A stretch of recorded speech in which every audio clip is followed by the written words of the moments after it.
Sit back, relax, and enjoy as Don Tony gives you news and reviews from AEW, NXT, and indie wrestling too. Know what's happening in the world of wrestling without the hate and clickbait. It's Wednesday night, Don-O-Mite. And now, your host, Don Tony. I kid you not. As soon as I saw this QT Marshall stuff, I left the room. I came in here, I said, you know what, let me just listen to it in the background. Wardlow wins the championship, loses the championship in more ways than one. Am I happy that Powerhouse Hobbs is now a champion in AEW? Absolutely. But, we didn't even talk about this QTV crap. Somebody sent me the logo last week. I'm like, please. Even the idea that this is going to be QT Marshall giving himself more TV time, him being the reason why Hobbs wins this championship, nah, no thank you. No thank you. I am not doing detailed recaps of shows because I got to. We want to cover something. We want to talk about it, absolutely.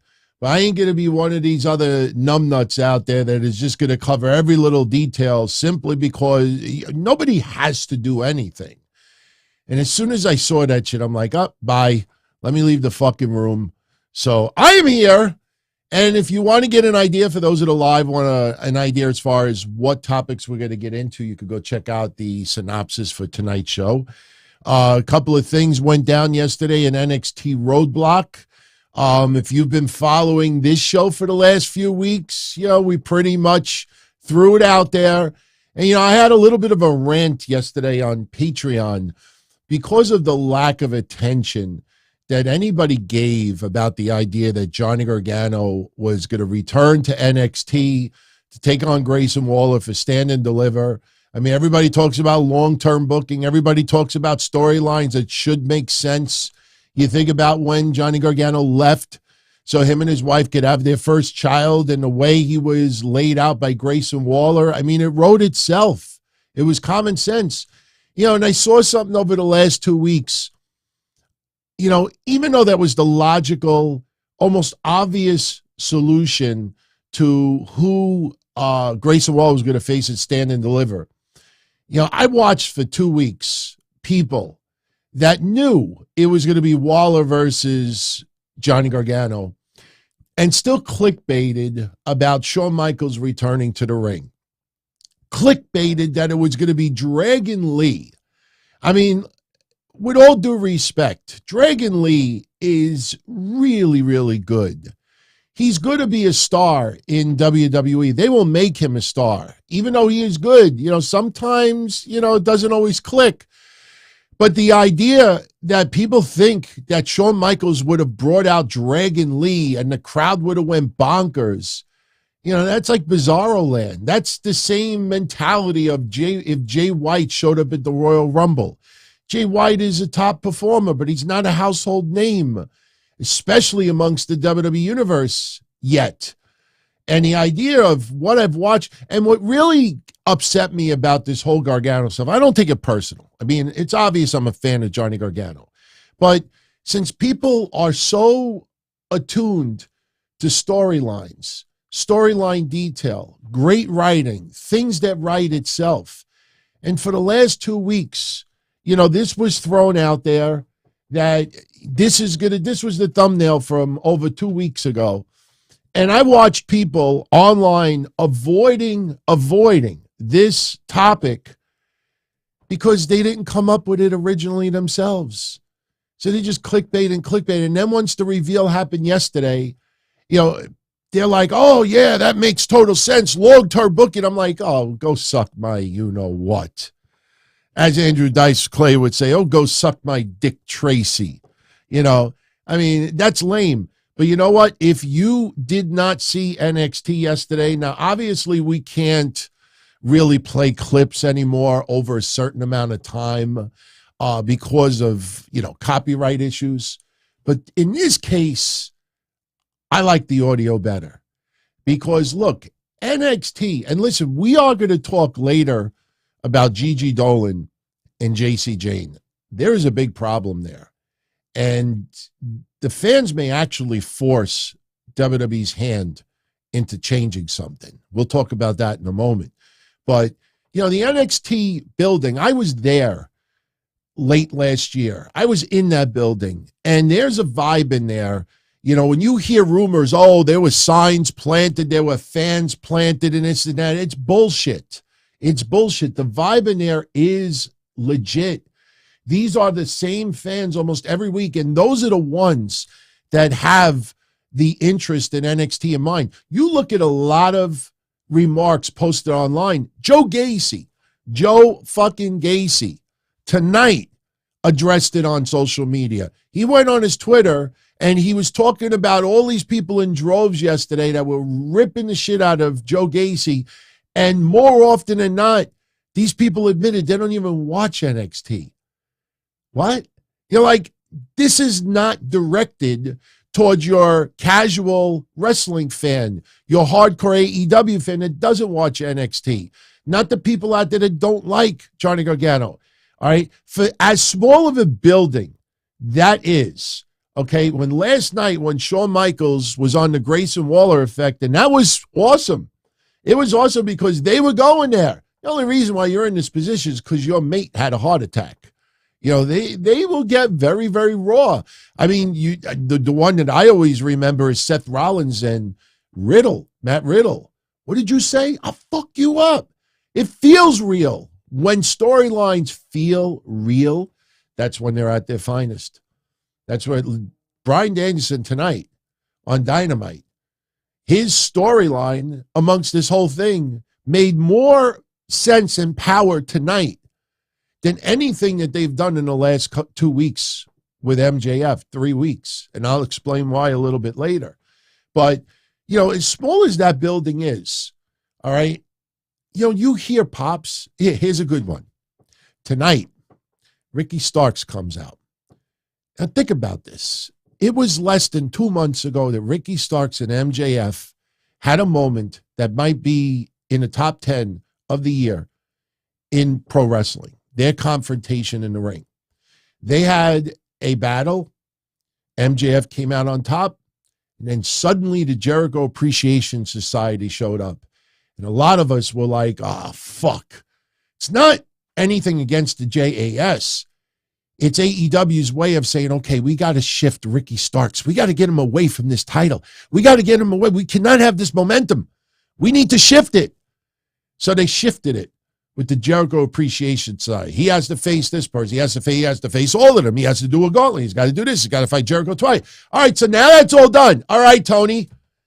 All right, you put it off for 6 or 7 weeks. Now what are you going to do about Ricky Starks? So Ricky Starks, think about this. He comes out on TV. It's not his fault. It's the storyline. He comes out on TV tonight and he cuts a promo. And he says, after everything that he's done, beating the Jericho Appreciation Society, what's next for Ricky Starks? And this motherfucker actually says, I'm not sure. I'm not sure. That is AEW. Basically, so what happens? Bullet Club pops up on the screen. Bullet Club. Yeah, the same Bullet Club that pops up on Impact screen. The same logo that's popped up everywhere for well over, decade? And Juice Robinson hits the ring. Motherfucker lays out Ricky Starks. Juice Robinson versus Ricky Starks. I think it'll be good. But I then go on AEW social media. And AEW social media has the balls to say Forbidden Door opened. Excuse me. Juice Robinson has been signed to AEW for 5 weeks already? What fucking Forbidden Door? Oh, well, he's back in Bullet Club. The fuck does that have to do with, does that change anything? So they see the Bullet Club logo and people are like, ah! And who attacks them? Somebody that's already signed to AEW. Why does this have to do with Gargano? You want to hear a natural, honest reaction to somebody showing up on their product? Shawn Michaels tells Grayson Waller yesterday, no. You're not facing me at NXT Stand And Deliver. this happened.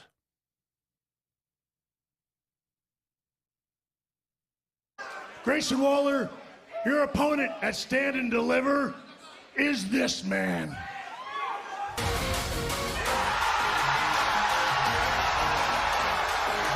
You gotta be kidding me!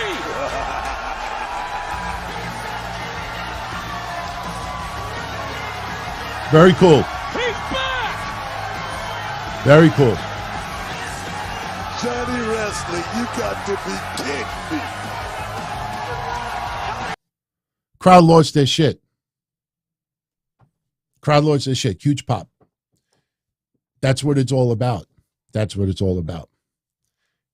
Yes, I agree. I like his previous song, but this isn't that bad. But do you get that reaction? That's not like, oh my God, oh my God, oh my God, what are we going to get? You know, that's the difference. That's the wrestling that I enjoy. And there's a lot in AEW that I do enjoy. But this insistence that things have to be epic, amazing, unbelievable, controversial, this and that, it's mind-boggling. And to see the finish of Dynamite tonight with QT Marshall coming out there for fucking, you realize it's over 4 years? You realize it's 4 fucking years that, you know, like somebody in AEW just doesn't have the balls to say, listen, man, you work awesome in the office. I thank you for all this stuff, but you just, not on the TV. You want to raise, you want a little bit more power, fine, but no. I mean, these are the people running the show, and this is what we get. Fucking awful. Awful. Something that is not awful, let's get it out of the way quick. Last week, we did a ratings predictions contest. Now, unfortunately, the NXT rating last week came out before we went live on Wednesday. So we couldn't do the NXT rating. We did AEW instead. And somebody last week was going to win their choice of either this Gigi Dolan photo or this Gigi Dolan photo or this Gigi Dolan photo. No, the Don Tony watermark will not be included. So who was the closest guessing the rating? Last week, AEW did 833,000 viewers, which is, to me, a disappointment. But props to Kashawn. Kashawn predicted 840. Kashawn, reach out to me. You are the winner. You get to choose whichever one of those 3 Gigi Dolan photos. I should have done something like if anybody gets it on the head, to get all 3. But, yeah, pretty awesome. All right, so Johnny Gargano is officially back for WrestleMania. Obviously, there was no match for WrestleMania night 1 or 2 for Johnny Gargano. And that's not a knock on Johnny Gargano. It just, this year was not his year, you know, but as we found out yesterday, he will be taking on Grayson Waller at Stand and Deliver. Another match yesterday that was made official is Bron Breakker taking on Carmelo Hayes. And props, I think people are really starting to learn now that, you know, fans have not turned on Bron Breakker. You know, they just are ready for Carmelo Hayes to be the leader of NXT. You know, even signs of respect yesterday between the two. Carmelo Hayes is a heel. It's going to be really interesting to see how they use Carmelo Hayes once he beats Bron Breakker at Stand and Deliver. Now, I got 2 matches for you that are not official, but they are being heavily discussed in actually 3 matches. 2 are more than likely to occur at Stand and Deliver. 1 is a long shot, and then we'll segue into Roxanne Perez. If you saw the thumbnail for tonight's show, you got an idea of where I'm going with this tonight. 2 matches that they are seriously considering right now, and I got this from someone who I do speak to in Florida who does give me info. You know, I don't make it news on the sites, because if you tune into what I do here, then you are the ones that deserve to hear it. Ilya Dragunov versus JD McDonough. And people are already saying that this could rival Walter versus Ilya from last year. They are seriously considering, they feel they need one like really pure wrestling, just flat out war. Because Bron Breakker and Carmelo Hayes is going to be great, but it's going to be more of the sports entertainment vibe to it, because that's kind of what Bron Breakker has developed into. his mantra, his wrestling is more for the WWE main roster. You know, Carmelo Hayes is not at that point yet. Listen, Carmelo Hayes has a couple of catchphrases and everything, but he's ready for the main roster too. But there's no rush. You do not bring Carmelo Hayes to the main roster simply because you think he should come to the main roster. Because then what do you do after he's there? How is he going to leapfrog so many people that are getting a better opportunity right now? That's why when we talked about other people in the past, and most recently the one, Indy Hartwell, you had all these people out there, you know, like, bring it to the main roster. I'm doing all these, like, petitions. And I'm like, yeah, what's going to happen when she goes up there? She's going to get squashed by Dewdrop. Oh, excuse me, Piper Niven. You know, like, bringing someone to the main roster is nice. What do you do with them once they're there? Think about Emma. Think about a few others. Hit Row didn't work out the way they were hoping. You just don't bring someone to the main roster just to do that. But Ilya Dragunov versus JD McDonough is a match that they are seriously considering, and that probably would be the match of the night if that goes down. Another match that they are seriously considering, and a lot of people are already starting to put two and two together, and they feel it. Wes Lee, the Battle of the Lees. Wes Lee versus Dragon Lee. Wes Lee's been doing the open invitationals, the open challenge, and Dragon Lee may actually take Wes Lee up on his offer. So we may get Dragon Lee versus Wes Lee at Stand and Deliver.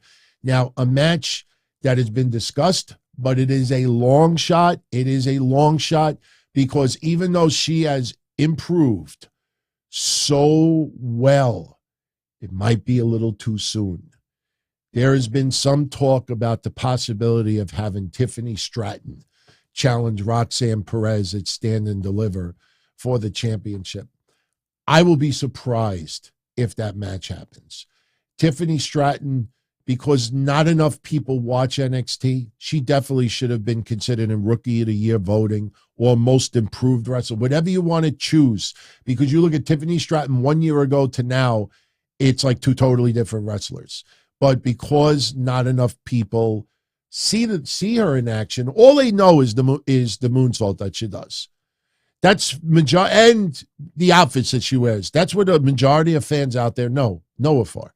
Just little clips. They don't follow every week.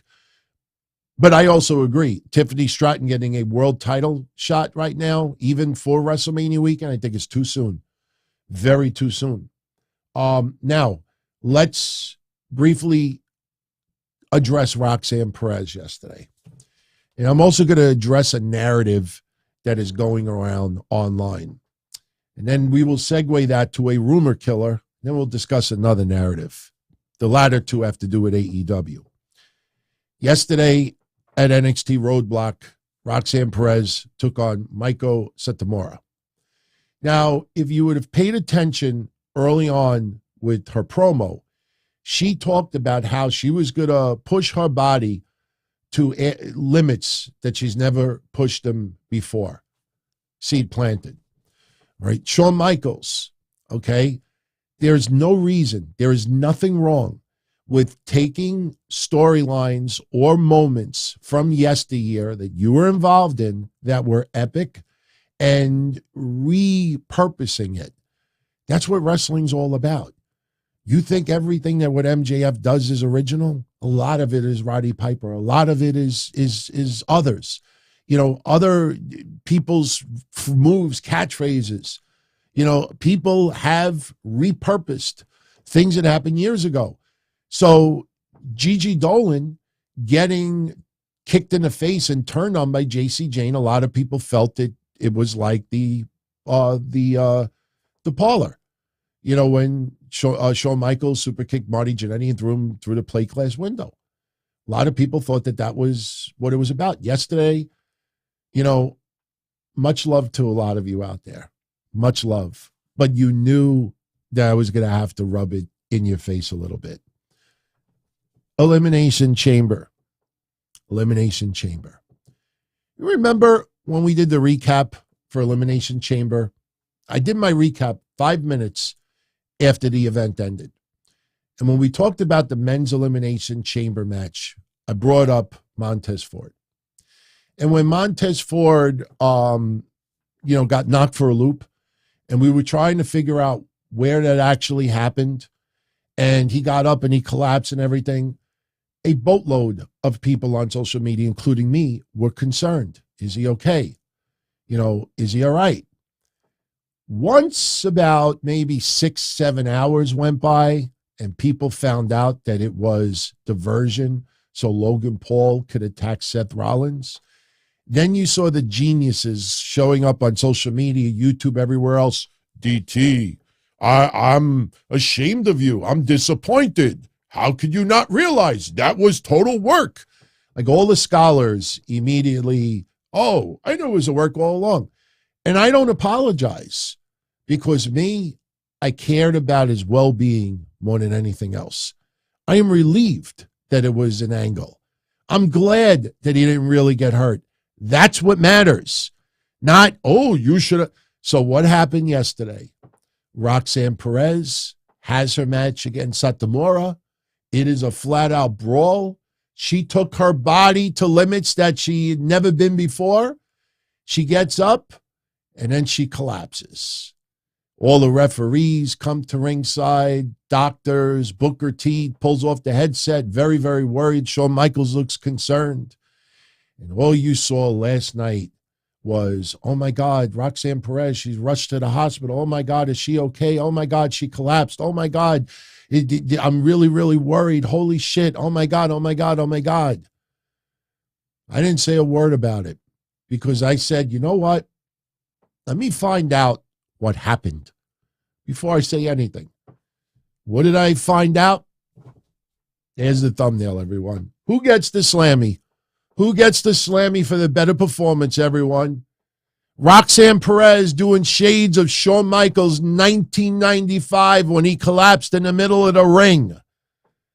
You all ripped, not all of you, but a lot of you ripped me for thinking Montez Ford may have been legitimately injured, and all I read from a lot of you last night was, oh, my God, oh, my God, oh, my God, Roxanne Perez went to the hospital. Oh, my God, she collapsed. Holy shit, that's fucked up. Storyline. You should be happy that both are okay.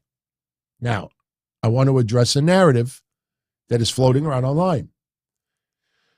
I read a lot of people today saying, WWE, can you please stop doing that? We really were worried about Roxanne Perez. Could you please stop, like simulating that somebody collapses from a head injury or something? Could we stop? Eat a fucking Snickers bar. Go fucking draw with your crayons or your chalk on the sidewalk. Go fucking run in circles outside. Go play with fucking dandelions and little puppies. Fucking pro wrestling is not for you. For decades and decades and decades, there has been stretcher jobs. Just because it felt too real to you or you got fooled, WWE, could you please stop? Could you please stop teasing me like that? I was worried sick. I couldn't go to sleep. Maybe you couldn't go to sleep because you should be eating that heavy at night. I should talk. I'm reading this petitions from people, that's just a little too far. Well, fuck you. Last night, it wasn't a giveaway when Shawn Michaels is around the doctors and Shawn Michaels literally takes the oxygen mask and goes, he literally took an oxygen mask. I don't even know if it was connected. And he literally, the doctors wearing gloves, they have her in a stretcher, put her in the ambulance, and Shawn Michaels picks it up. He puts it on her fucking nose. That hurt. I don't have oxygen masks nearby, so I had to use electrical tape. It was storyline. Be happy she was okay. Where this goes from here, I don't know. Too bad they couldn't have it where it was the person who attacked Nikita Lyons and what's her face? Oh, God, drawing a blank. The one that sleeps all the time. Wendy Chu. Sorry, Wendy. It's late. I'm tired. I want to get to bed. QT Marshall fucked my night up, man. It's like when you're about to have sex and then the fucking collector calls your house, or somebody rings your doorbell and it's the wrong house, or a parent calls you up, or, you're about to do the nasty and then somebody else farts. That's what the QT Marshall was tonight.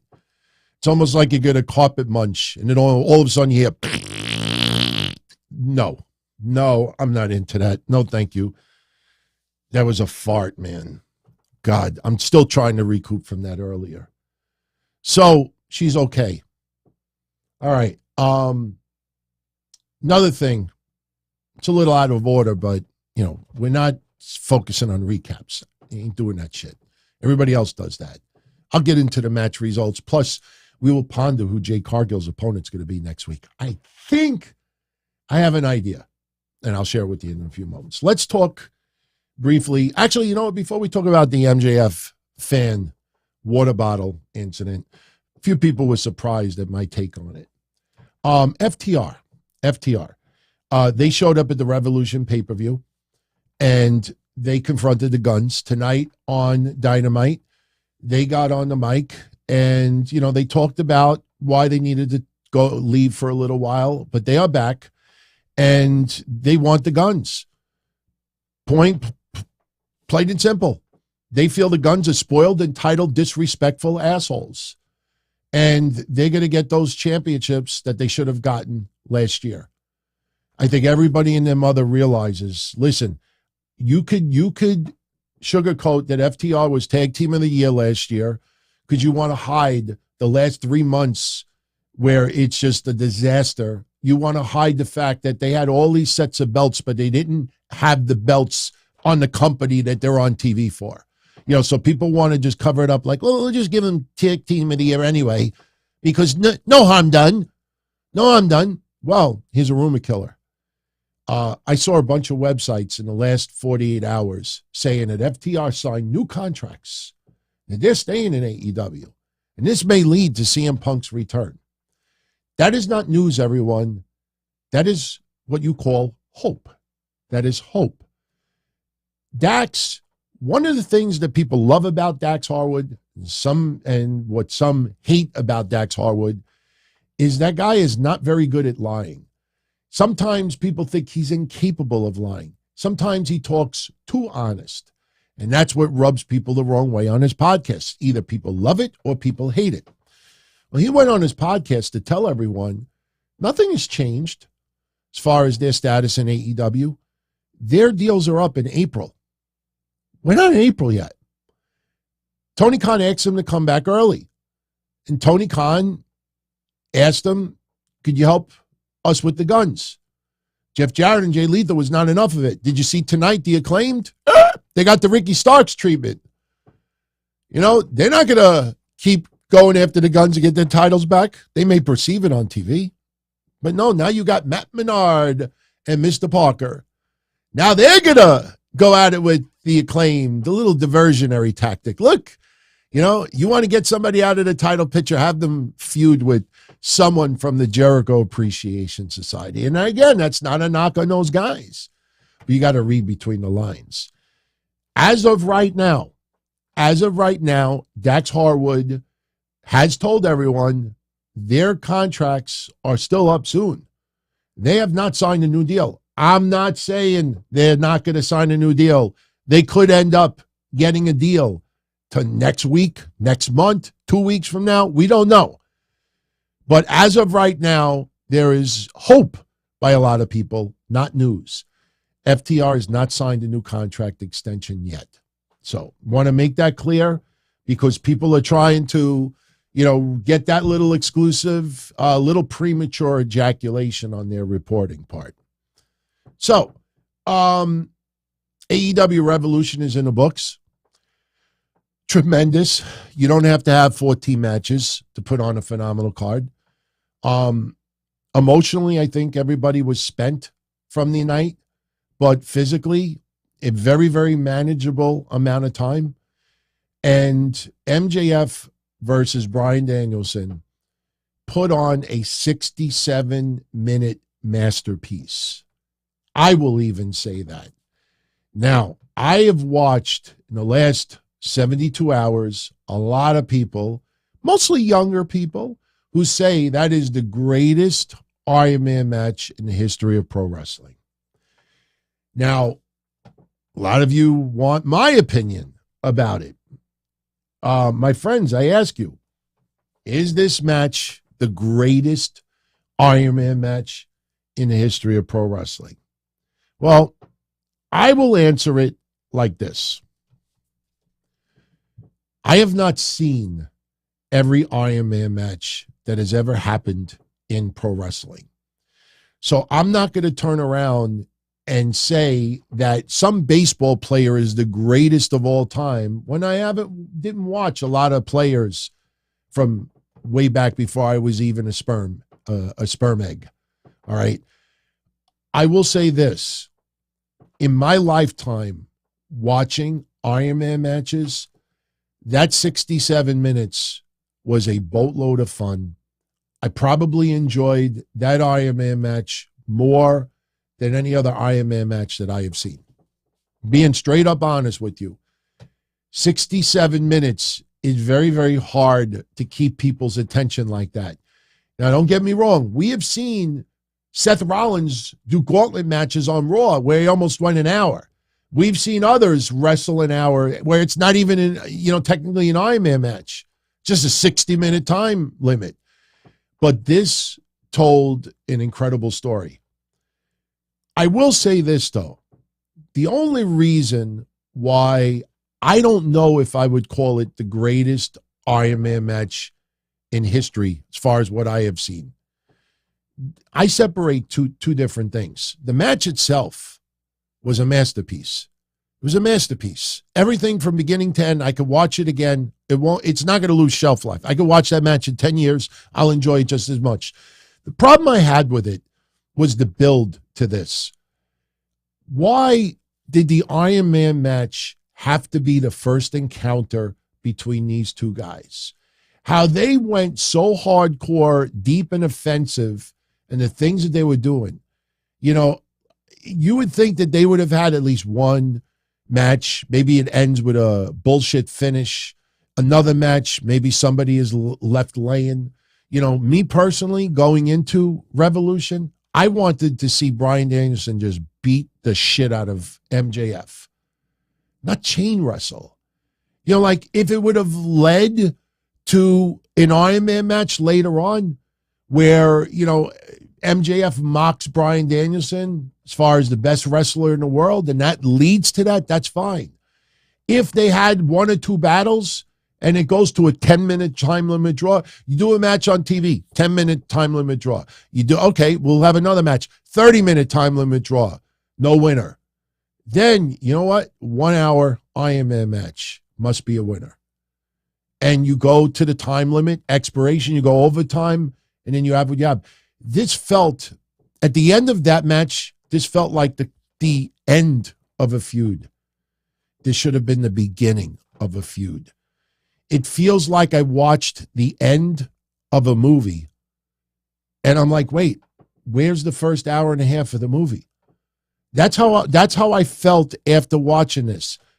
If I just want to watch a random match, a random Iron Man match for 60-plus minutes and be entertained to the max, I tune into that match. But as far as feud storyline goes, I feel like I watched the last 15 minutes of a movie. That's how I feel. And tonight, Bryan Danielson, saying, after the match, he couldn't feel his arms, he couldn't feel his legs, and this and that. By the way, people are asking, or I saw in the chat room earlier, is that true? From what I understand, no, it's not true. Very, very tired, very, very sore, but, this is storyline. But he said it's time for him to go home. So he's going to take a little bit of a break, spend it with his family. Well-deserved. Well-deserved. Bryan Danielson has been, listen, CM Punk could have been, Kenny Omega might put up a good argument as well, but you look at the history of AEW, Bryan Danielson may be the MVP, the number one guy. I know Moxley was MVP for a particular year and other wrestlers have been wrestler of the year, but I think as far as their career goes in AEW, Bryan Danielson arguably should be number one. I just feel everything he has done, he has given 200%. Everything, 200%. So do I say this is the greatest, Iron Man match of all time? No. For my viewing, as far as watching the match and not thinking about the feud or the storyline or the build or anything else, yeah, it could very well be. But I felt like I was watching just the good parts of the movie and the finish, the climax. And I somehow missed the first hour and a half of the movie, or at least the first hour. And I'm like, how did we get to this point? Because it's over. It's over. Speaking of something that I thought was going to be over and it wasn't, was fucking Moxley and Hangman Page tonight. I mean, unless they're going to bring Hangman Page to a Ring of Honor taping and he goes up against Claudio, all right, maybe. But after Revolution, and Page's interview with Renee earlier on Dynamite, listen, Renee, I'm sorry you had to see what we went through, but as far as I'm concerned, this is over. Then it hit me. I'm like, why is Moxley facing Alex Reynolds and John Silver? Why is he still wrestling Dark Order people after Revolution? Why? Somebody's saying it had to do with heel turns. There's 10,000 people they could have put in that ring to be a heel turn. He just finished with Page, and he's still fighting Dark Order people. You know what this felt like tonight? Oh, there's a match coming up soon. Blackpool Combat Club versus Alex Reynolds, John Silver, and Evil Uno or something like that. I feel that coming. I'm like, come on. I thought we were fucking moving away with Moxley. Listen, I didn't even watch that match. When people were describing to me what they were doing in that match, I said, you know what? If I want to watch a 70s ninja movie and see blood squirt across the room, then I will. I've seen them brawl already.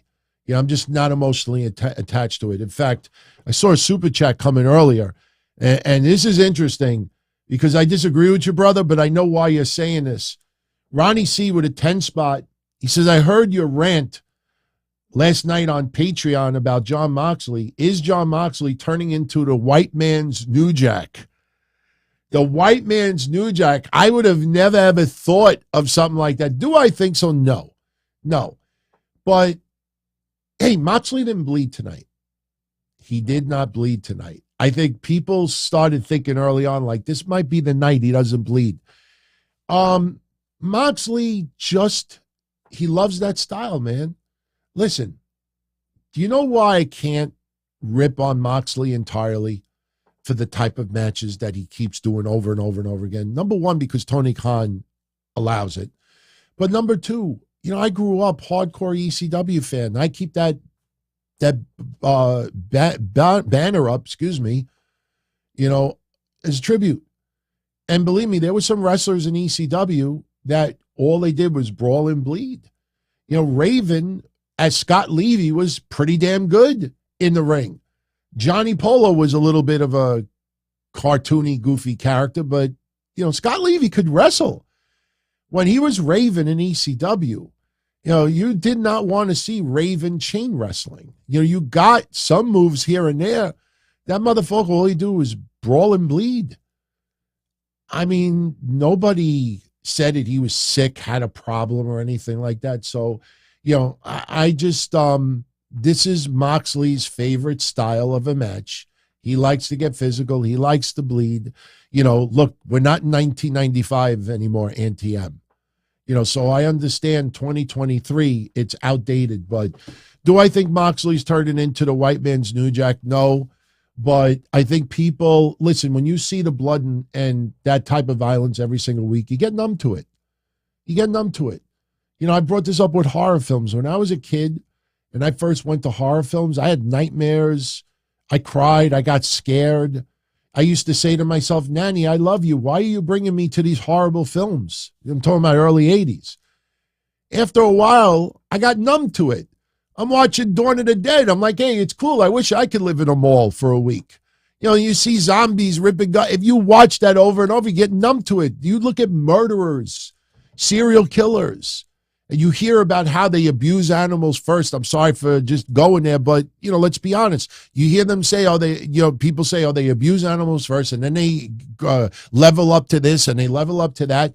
And then you get around that violence so much, you get numb to it. It's not even disturbing anymore. When my friend used to work for EMS, he was the one that used to take the pictures at the scenes of, tragedies, accidents, murders. And, if we first heard that that's what he was doing in EMS, he's like, look, the money's good, but it's fucked up and it's not. After about a year or two, a lot of you know this story already. I used to go camping. I got footage of it. And we're in the middle of the Adirondack Mountains. And he's like, hey, Anthony, did you see my wedding pictures? I'm like, what are you talking about? I didn't know you got married. Why didn't you invite me to the wedding? Oh, it was just very, very close family. Look at my wedding pictures. I open it up, and it's somebody who got run over by a car and their eyeball has popped out. Somebody got shot in the head and their brains. Somebody jumped off a building. And this is how he would troll us. He'd bring a photo album of all the pictures that he would took. He had copies. And to him, it was comedy. It's nothing. It's nothing. It's not real. So you get numb to it after a while. I mean, look, that and Moxley I think is a far stretch, but when you see something over and over and over and over again, you get kind of numb to it. And I'm kind of numb to Jon Moxley right now in his type of style. Got to be honest with you. Theme parks and things with Johnny. Thank you for the 10 spot as well. Those people should go to movie production companies and tell them to stop. He totally agrees with me. Yes. We're watching entertainment. The reason why people acted that way towards Roxanne Perez yesterday is because people fell in love with her.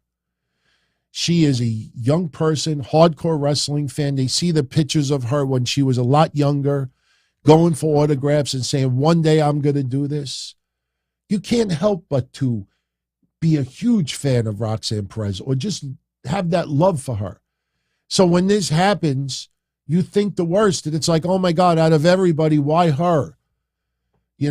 That's why that happened. But people, convincing them, trying to stop with the, no, you don't stop that. Now listen, you got to be careful how far you go with it, because to me, Ric Flair faking a heart attack, one of the worst things that I ever saw on television. I just thought it was awful. Faking a heart attack, faking something like that, that's different. But, she planted the seed earlier. I'm going to push my body to areas that it never got pushed before. She collapsed. She collapsed of exhaustion. The storyline, I could almost guarantee the storyline's going to come out that she was exhausted. Exhausted. You could be dehydrated. They could use dehydrated, exhausted, this and that. And then you're like, oh, okay, that kind of makes sense. But people have a fondness and they care about Roxanne Perez, and that's a good thing. That's a good thing. So, but yeah, those petitions got to stop. Now, speaking of things like this, I want to segue for a moment to MJF and the controversy that went down. Now, I touched on this briefly on Monday's show. Somebody had brought it up. I don't know if it was a super chat or something, but I said that I'm really going to talk about it Wednesday, because Wednesday is set aside for AEW, NXT, MLW, non-Raw SmackDown stuff. MJF at ringside at Revolution sees a mother with a water bottle, grabs the water bottle, opens it up, squirts it a little water on the kid. You would have thought that this kid got bashed with the guardrail, or a chair went flying and hit him in the head. I mean, you heard after that he met with 19 different people. He's invited for another show. He got a little fucking water on him. Should MJF have done it? No. It shouldn't have been done. But the way people were treating it, when I saw that, my immediate reaction was this, and I'm going to show it to you. And I was baffled that all the people that I respect in the journalistic world and the podcasting world, people that I like, I'm like, I can't wait for one of them to have a field day with this. I waited, I didn't see it. The first thing I thought about was this, the disclaimer, the warning that AEW started posting recently, a new fan code of conduct. It's not even a code of conduct, it's a warning. This was new. This is not one of those from a year and a half ago. For those that never read this new warning that AEW started putting at shows, the warning says, and I quote, listen to this, if you have a seat on the floor, you are at risk of being struck by persons, objects, barricades, or other items. Please be aware of this action as you are watching and move out of the way if someone or something is coming your way. By staying in this area, you assume all risks of injury to yourself and to your property. All right? So, sure, when MJF goes around that area, I'm sure the little kid didn't expect to have water thrown on him. But, I always think back to Terry Funk. Terry Funk, my favorite wrestler of all time. Japan is extra special. But go to watch Terry Funk indie shows in Michigan in the early 90s. If you want a really good example of it, go on YouTube, type in Terry Funk, Al Snow. Terry Funk, Sabu. Early 90s, but you got to type in Michigan. You will see a boatload of house shows, gymnasium shows. And Terry Funk would always go into the crowd, threaten people, throw chairs their way, and it would be like the floodgates would open. Soon as he went anywhere near the crowd, and in Japan, it was extra special because when he hopped the guardrail, you saw everybody like, no, let me get out of here. Out of here. No, people would just bolt, get out of the fucking way. In my opinion, that disclaimer was put up for reasons like what happened with MJF. Because every lawyer, wannabe lawyer, people who play lawyers on TV, they all were quick to go on social media saying, oh, AEW would never stand a chance in court. Just because you put that warning up, if somebody gets hurt, they still get sued. You can't just say, hey, if you show up, I'm going to, you could get hurt. Hey, be warning everyone. You know what it reminded me of this? For those that are looking at this on the screen, that is Gallagher, who recently passed away. Gallagher, if you never saw him, don't know what I'm talking about, do a YouTube search on him. This guy would do it was entertainment, and he would be at venues. And my mom and my aunt went to one of his shows in the 80s. And this guy would take sledgehammers and destroy watermelons on the stage. And what you see on your screen right now is not a scene from a horror film. That is him bashing a watermelon. And he would bash other things as well. My point is that you go to a Gallagher show and they say, look, be warned that you could get hit with debris or something like that. You know that, hey, if you get hit with something, hey, you were warned. Yes, you don't justify AEW shit, but I just showed you a Gallagher. My point is that some moron, let's be honest, some moron within AEW actually came up with this.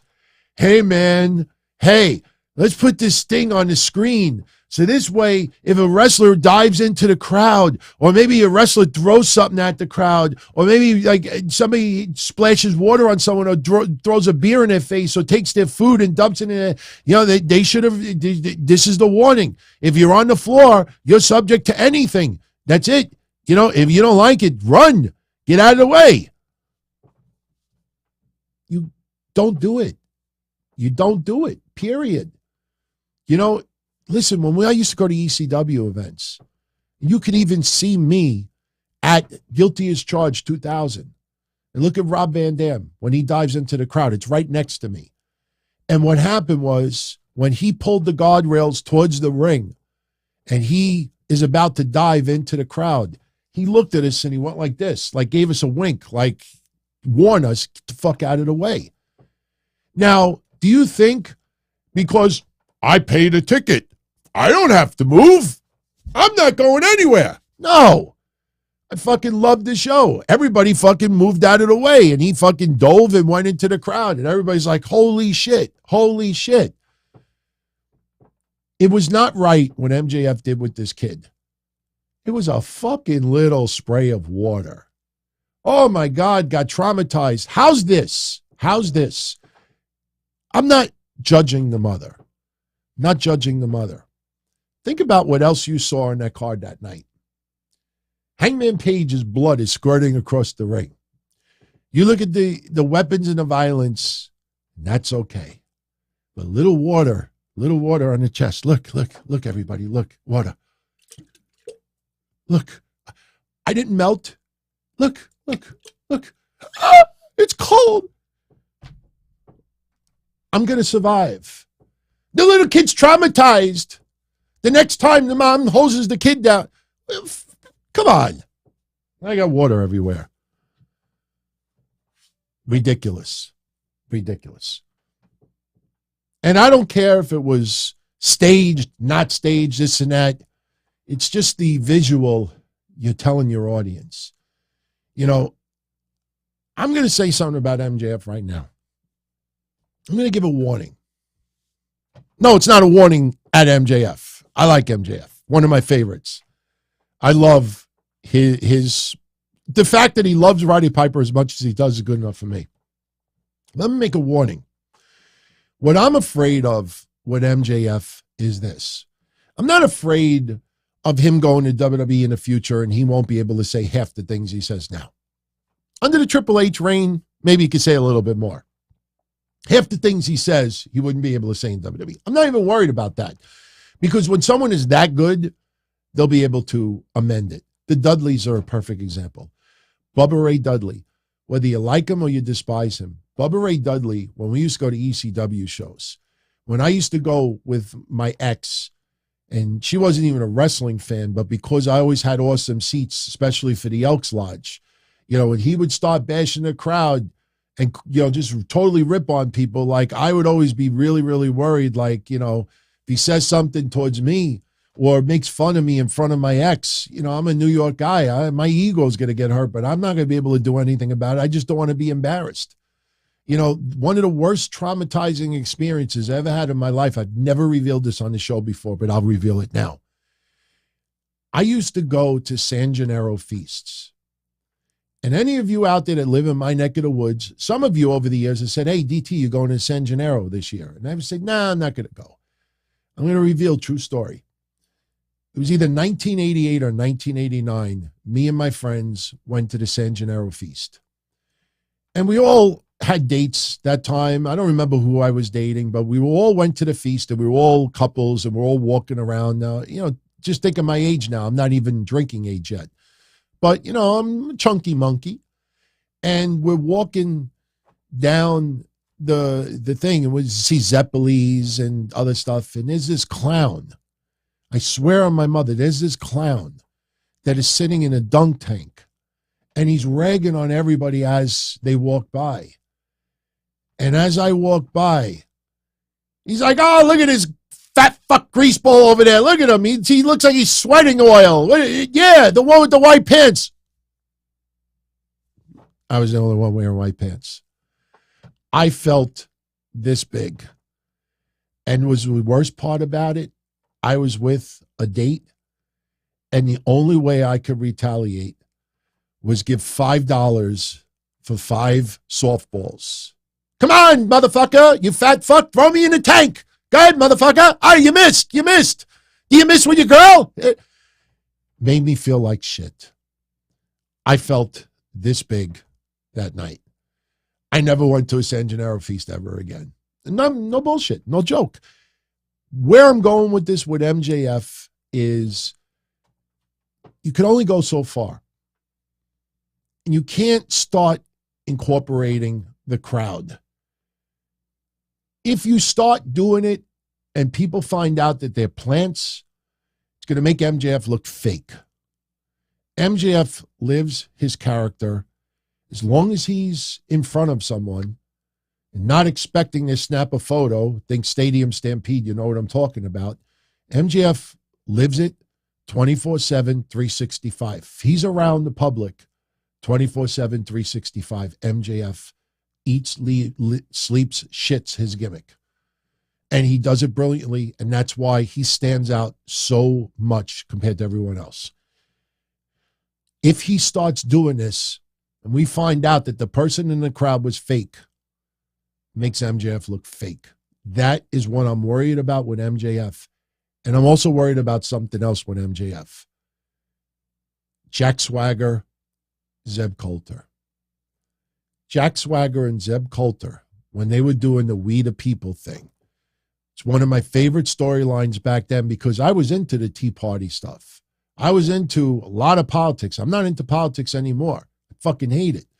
But at that time, one of the greatest gimmicks, when he was talking about the border and everything else, Zeb Coulter, I'm like, yeah, he's fucking saying everything that we always talk about. And then they went too far. They went too far. And I'll never forget that time that they did a video and Zeb Coulter, I think I'm Dutch Mantel, I'm Jake Hager. We play characters on TV. It's it. Characters were dead. What I'm worried about is one day MJF is going to take it a little too far. A little too far where it could turn legal. Not necessarily criminal, but he's going to take it a little too far in the public and then may be forced to retreat, apologize, backtrack. The funny thing is, like, if he went to an airport and somebody went in his face and said, "Can I get an autograph?" and he smashes the phone on the ground or a camera, I honestly think if the cops pulled up and arrested him, I honestly feel, I think MJF would go to jail and said, "Look, the person got in my face. I made a mistake." Like, I don't think like he would backtrack and say, "Look, I was just, being a character." I know it sounds ridiculous, but I'm fearing that Zeb Coulter, Jack Swagger moment with MJF, that he goes a little too far and then they have to pull back on it.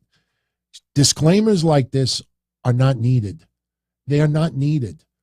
You should always feel safety first for the people who attend your shows. Not beware, something may fly and hit you in the face. If you see something coming, if people decide to brawl into the crowd, get the fuck out of the way or you might get hurt. No, safety first, man. You should not have to put your viewers into a situation where they feel like something can happen. That's just my opinion. But a lot of you were asking me in the last 72 hours about the incident. I didn't think it was a big deal. At the same time, though, I don't think it should have happened. Especially in 2023, it shouldn't have happened. And I think this disclaimer, as much as you may think that I'm wrong, I think I'm right. I think this disclaimer, this is an example of it. Hey, look, you sit ringside, bad guy may actually, drop your popcorn, tear your sign, throw a little water on you. The water's dry already. I kid you not. I swear to my mother. I swear on my mother right now, the water is fucking dry. It ain't that hot in this room. I mean, you would have thought, now if it would have been a soda, it would have been something else, like a hot dog with mustard. And the little kid is wiping the mustard off his face. That'd be like, a little different. A little fucking water. All right. So let's move on. One last thing about AEW Revolution. Have you noticed now in the last 3 days, now everybody is concerned about Christian Cage's future. I think yesterday might have been the exact 2-year anniversary of his debut, about Outwork Everyone. A lot of people are concerned. Is Christian Cage's career done in AEW? I hope so. I loved what he did in AEW when he was on camera. I want him involved in the Edge retirement. He could always go back to AEW in a year or two if he still wants to do it. I'm hoping that Christian Cage is done with AEW, goes back to WWE, gets involved in the Edge storyline, because if Edge goes out in 2023, and some people think it's going to be a lot sooner than we expect, I would like Christian to be involved in it. That's just me as a wrestling fan going back decades. You know, I loved what Christian, listen, props to Christian to go to AEW, because you know for a fact WWE was not going to give him this kind of opportunity. To be able to talk the way he did, to be able to, you know, just review everything about it.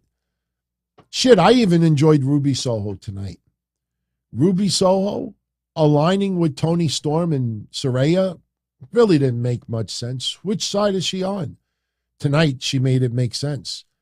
And it was so obvious that you didn't even have to think about it all that much. And you could use that template for anybody else who has joined AEW that have been known for somewhere else. Ruby Soho cuts a promo tonight, and she says, you know, Saraya, Toni Storm, myself, you know, we came from other places, and all we've been treated as is outcast over here. Toni Storm wasn't treated well once she came in here. Ruby Soho, when she first came in, talked about couple of opportunities that she had, and when she beat Chris Statlander in that tournament, she got booed out of the building. She says that all of these fat AEW neckbeards are the ones who created this monster. Tony Khan helped create this monster. She talks about Saraya, that everybody was begging Saraya, come out of retirement, come to AEW, and she comes to AEW, and people just keep ripping the shit out of her. So that's why she aligned with Saraya and Toni Storm. Makes perfect sense. I wouldn't have even done the last 3 weeks of stuff. I would have just done it out of nowhere. You could have had, I don't want to say Ruby Soho would have been like Hogan Bash at the Beach when he's just walking down the rampway and people don't understand, what is he doing here? You could have simply had Ruby Soho show up in a match between Toni Storm and Jamie Hayter, or Saraya and Jamie Hayter, or somebody else. And during the match, Ruby Soho comes down and people are like, what's Ruby Soho doing here? You know, and then she does what she does. And then she probably could have cut this promo at Revolution. If she would have cut this promo at Revolution, I think it would have went. I think she probably would have got garbage tossed at her. But I loved her promo today. Made sense. She beat Sky Blue. After the match is over, she goes to spray paint Sky Blue, and here comes Willow Nightingale, her buddy. And they are buddies no more, because Saraya and Toni Storm beat on Willow. She got spray painted, and, you know, that split with Ruby Soho. They'll probably have a match. Hopefully they don't bleed too much. You know, I don't like seeing women bleed.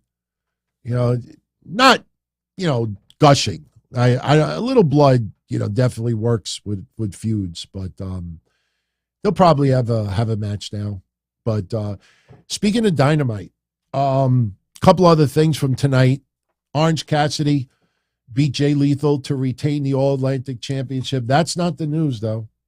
The news is after the match is over, Jeff Jarrett gets involved. Jeff Jarrett hits him with the stroke, bashes one of those cardboard guitars on Orange Cassidy's leg. Tony Khan makes an announcement later on that next week in Winnipeg, Orange Cassidy is going to defend the championship against Jeff Jarrett, but it's not the All-Atlantic Championship anymore. They have, as they called it, they have re-upped it. Re-upped it. It is now, the AEW All-Atlantic Championship is now the AEW International Championship. The only reason why I don't like it is because one of the first things that we said about the All-Atlantic Championship is that, is this title going to be defended in all different countries? And it really wasn't. And the majority of times this title is defended as the United States. So now you're making it even more international by calling it an AEW International Championship. Now, let me be honest with you. Between the two names, I love AEW International Championship.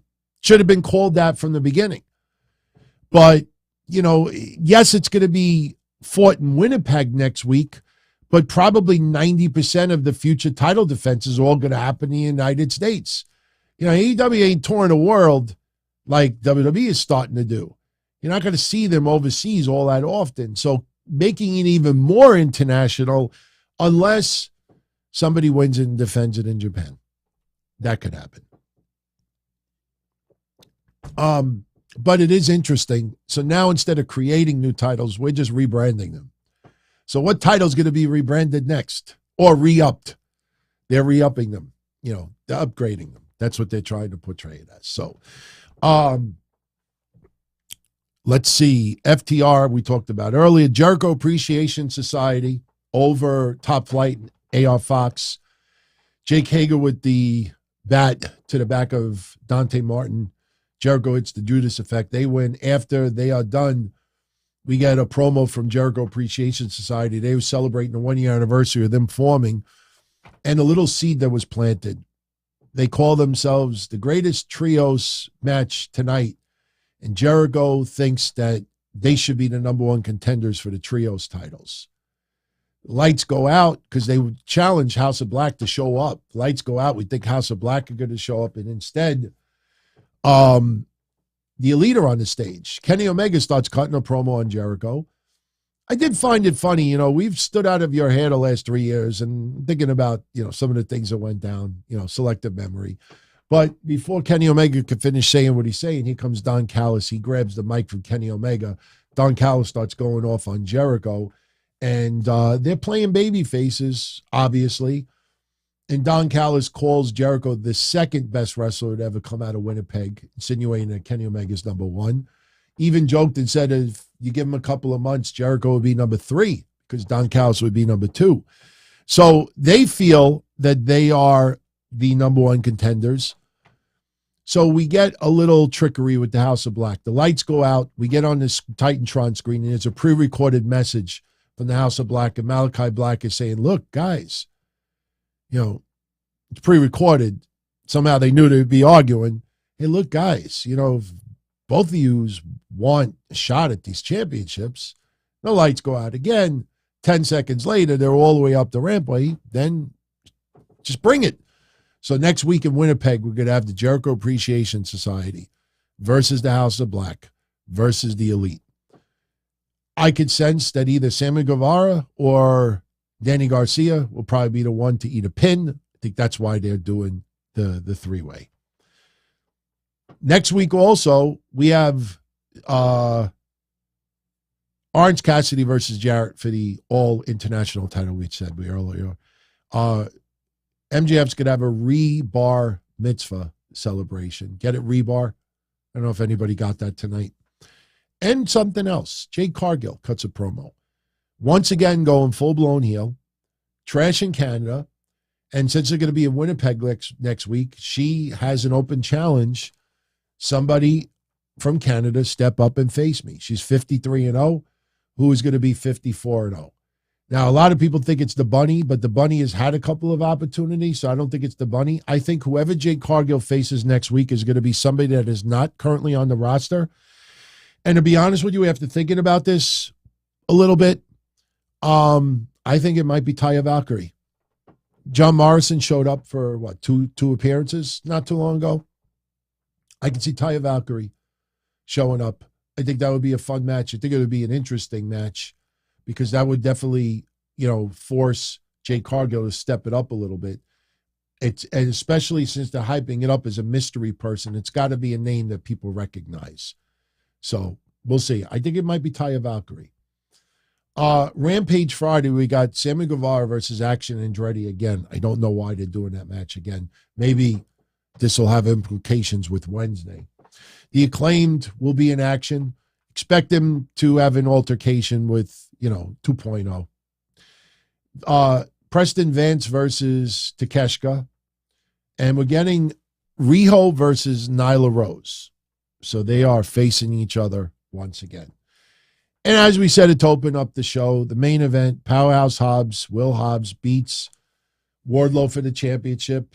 They had to use one of the older TNT titles because over the weekend, Wardlow's gear and Wardlow's belt were stolen.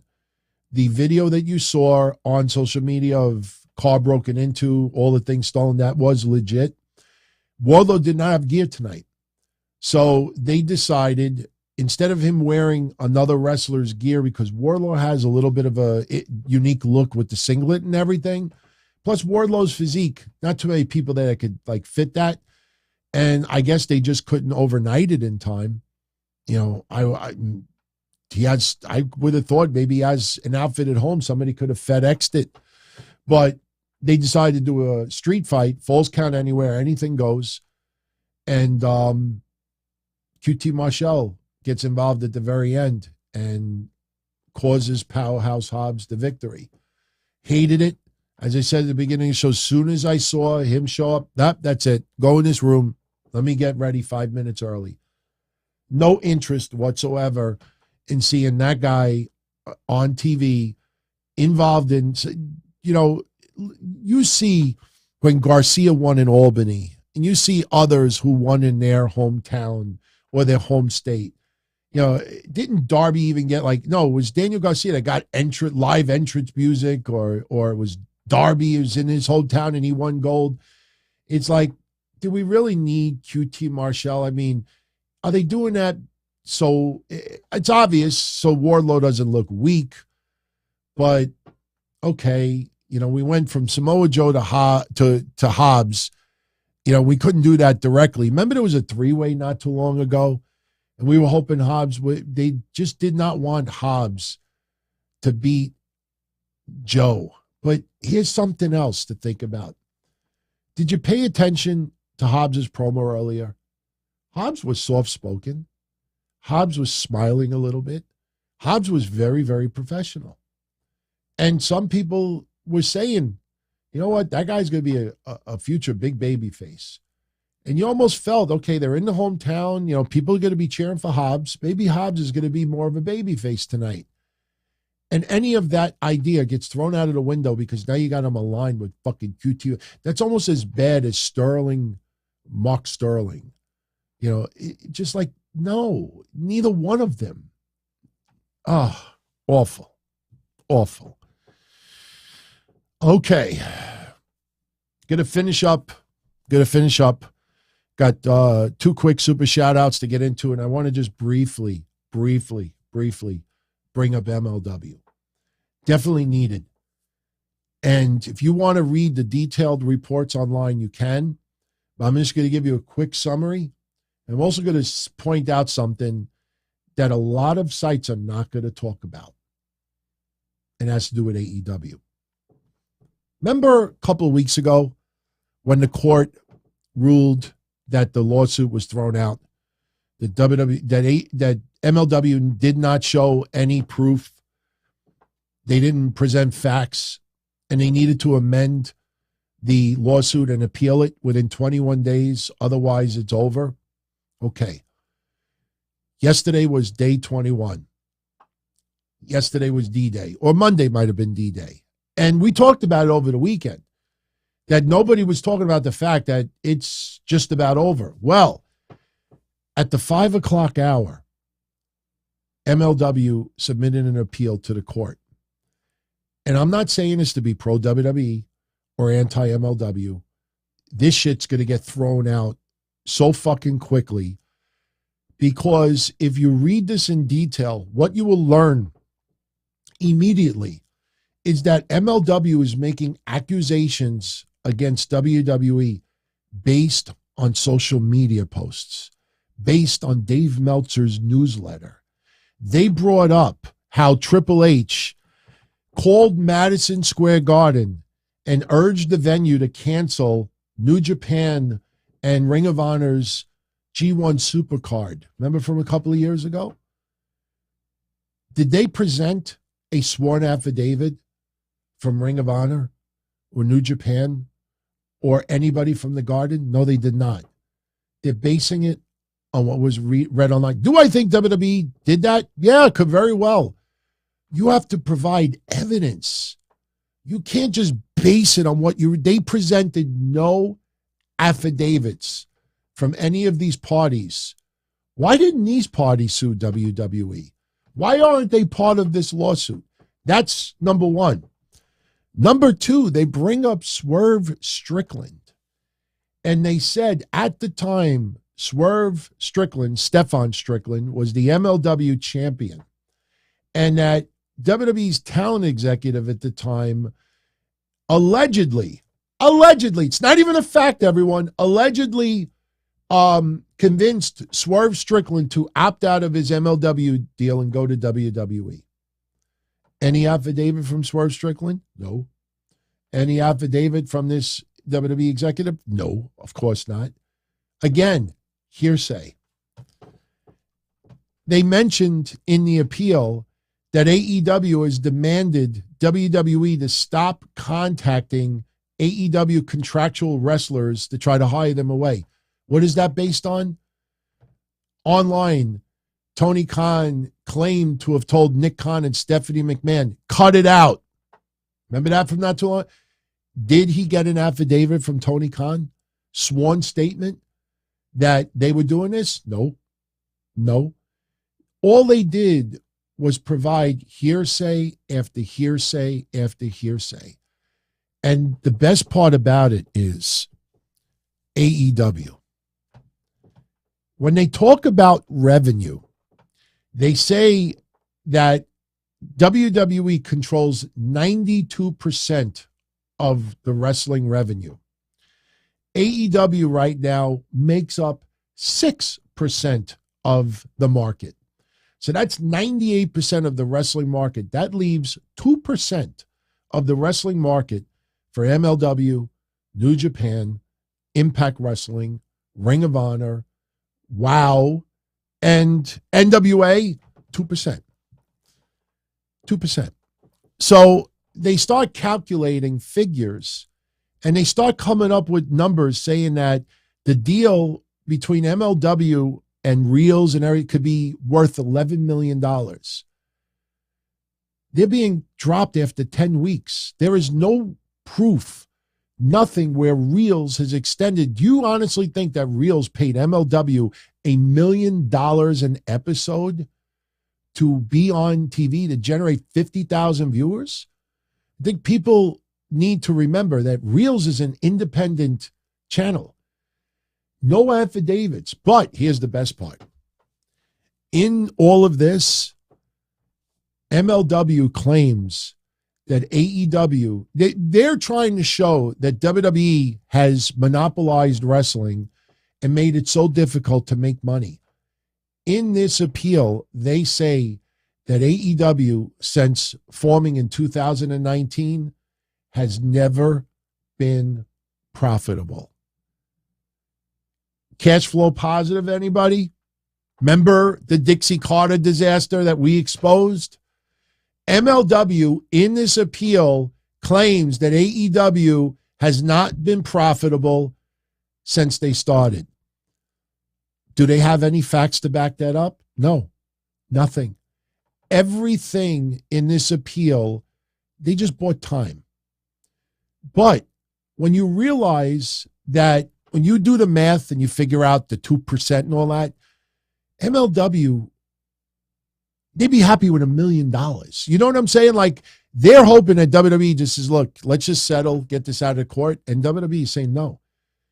WWE would rather spend $10 million with lawyers and fuck MLW up the you-know-what than give the money to MLW. You read this appeal, it is a joke. This court is going to read this, and they're going to say, did you fucking understand? We said you didn't present facts. That's why we dropped your case. Everything that they brought in now, they have nothing to substantiate. Did they get a sworn affidavit from Tony Khan? Is anybody that does interviews, are they going to interview Tony Khan? Tony Khan, what's your thoughts on MLW saying that AEW has not been profitable since day one? You think anybody's going to do that? No. You're not going to read that remark posted anywhere, because understand what profitable means. Profitable means if I put $1,000 in my business and I made $2,000, I got a profit.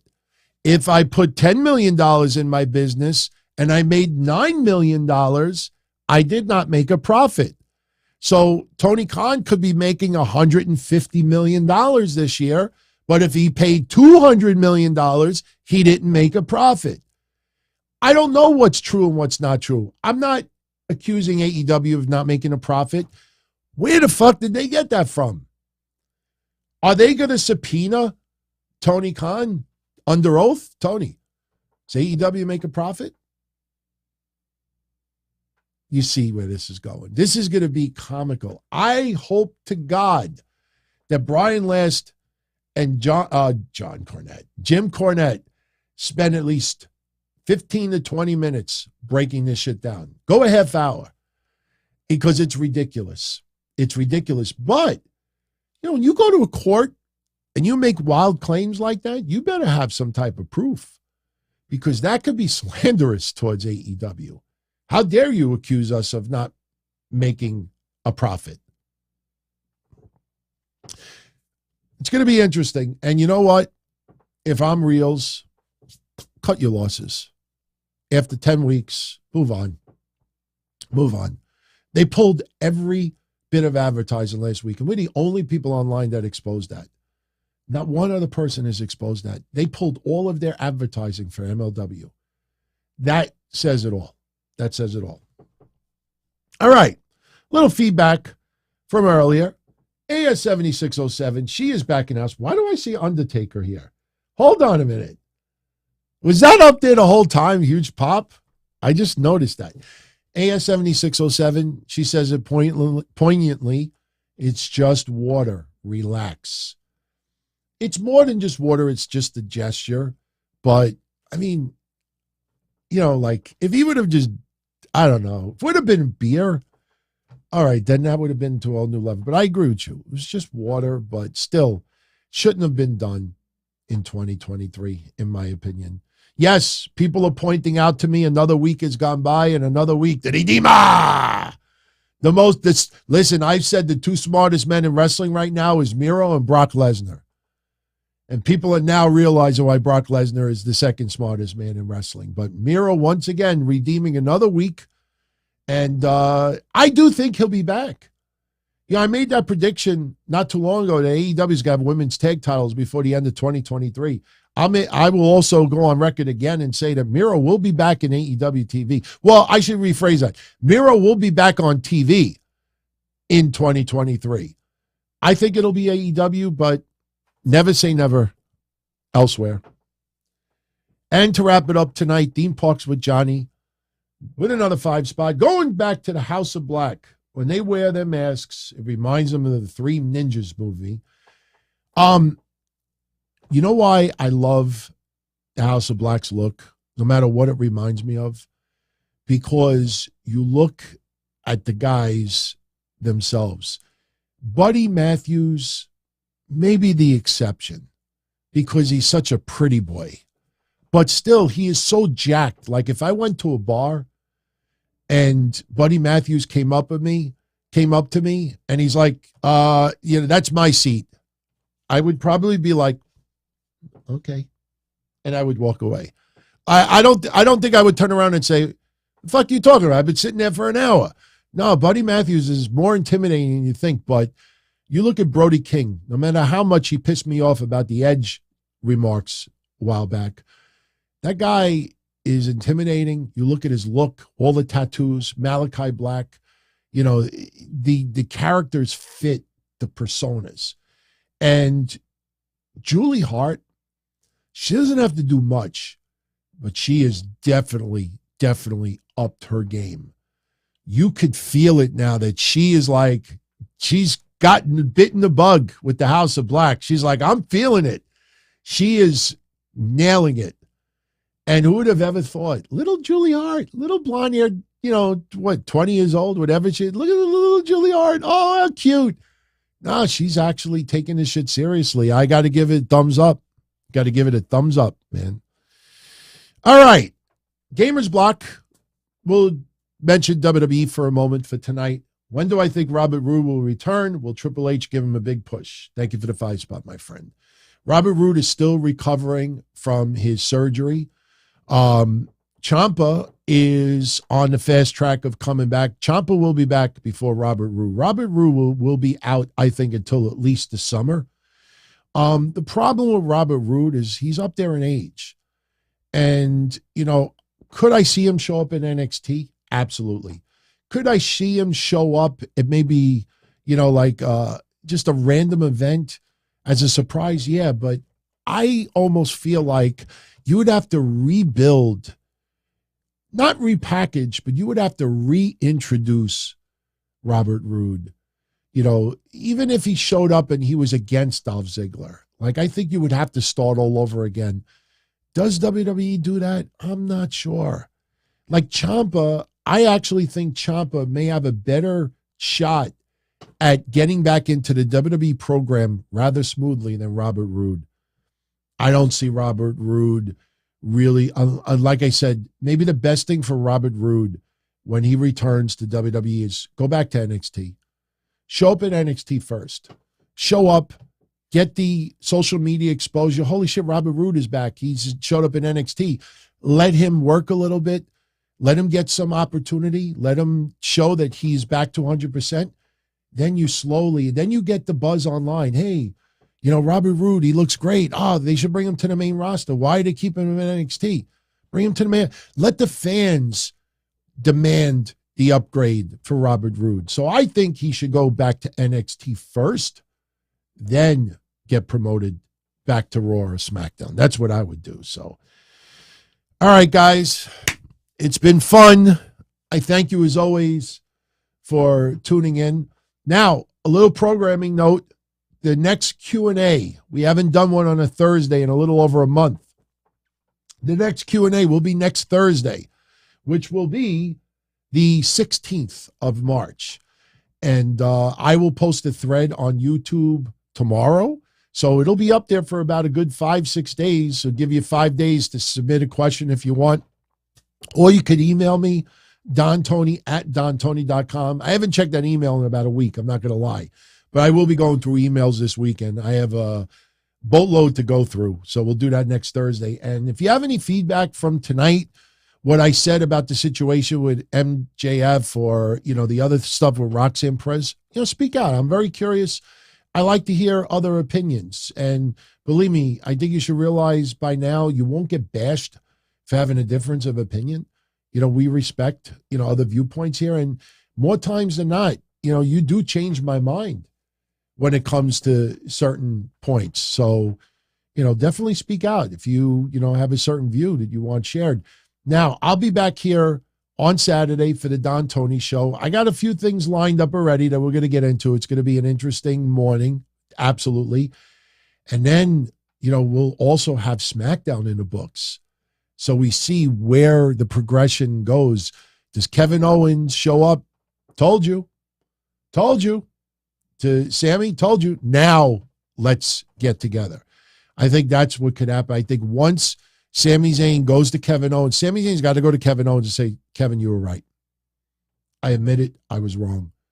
You were right. And I think once that happens, not scissoring, but the alliance will begin. WrestleMania is coming a lot quicker than we realize. So some big things are going to go down this Friday on SmackDown. So we'll talk about it on Saturday. I heard something big is supposed to happen with Bray Wyatt and Bobby Lashley. Our thoughts Monday that it might have been cut for time because it was supposed to be a second segment, that appears to be true. So something big is going to go down Friday to solidify this match. I just don't know if Bobby Lashley is going to be there because he showed up last week and Uncle Howdy showed up. Why would he show up again if he thinks that Bray Wyatt is not going to be man-to-man? I almost feel like maybe they should wait till next Monday. If Bobby Lashley doesn't show up on SmackDown, wait till next Monday. Let Bray Wyatt show up in Bobby's neck of the woods. The only problem is it feels like Bray Wyatt is going to be a heel again. The way it feels right now, it feels like Bray Wyatt, because Uncle Howdy was not doing babyface things. So, all right, I'm out of here. Much love, everyone. If you enjoyed the show, you know what to do. If you know anyone else out there that would like the shows, let them know about the channel. Always welcoming everybody's thoughts and opinions. And much love as always. Be well, everybody. Have a good one. As far back as I can remember, I always wanted to be a podcaster. For me to live any other way was nuts. To me, those goody-good people who worked shitty jobs for bum paychecks and took the subway to work every day and worried about their bills were dead. I mean, they were suckers. They had no balls. If I wanted something, I just took it. I ran everything. I paid the bills. I paid the host. I even paid the masked maniac. Everybody had their hands out. Everything was for the taking. We always called each other good fellas. You would always hear from somebody. You're gonna like Don Tony. He's alright. He's a good fella. He's one of us. But if you're part of my crew, nobody ever tells you they're gonna get rid of you. It doesn't happen that way. There weren't any arguments or curses like in the movies.